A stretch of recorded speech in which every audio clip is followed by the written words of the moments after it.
À la ville comme à la campagne. Le principe est simple, il faut trouver des cachettes à l'aide d'un GPS ou d'un smartphone. Une fois sur le lieu indiqué par les coordonnées satellites, il faut fouiller pour trouver la cache, ici, celle dite du brochet.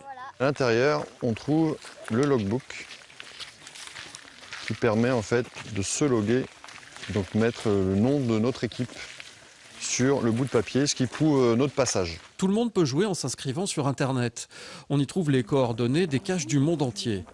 Le petit groupe prend maintenant la direction de la cache dite de la poussée d'Archimède. Il faudra un peu d'astuce pour arriver à inscrire son nom sur le petit bout de papier. Pour pas perdre l'eau. Attention à l'addiction. Ça intéresse les enfants et à la fois les adultes. Ça nous permet de faire des randos, ça nous permet de découvrir des endroits vraiment qu'on n'aurait jamais mis les pieds, qui sont des fois très proches de chez nous. Pour ce rassemblement, un méga comme l'appellent les géocacheurs, 2 ans de travail ont été nécessaires, notamment pour porter le nombre de caches à près de 600 dans le secteur. Un événement qui a attiré des joueurs du monde entier. Il y a 16 nationalités donc, qui sont représentées là. Donc on a un petit peu de partout dans le monde. Il y a des Australiens, il y a des Canadiens, il y a des Portugais, des Espagnols, enfin un peu des gens qui viennent de toute l'Europe et puis de toute la France, quoi.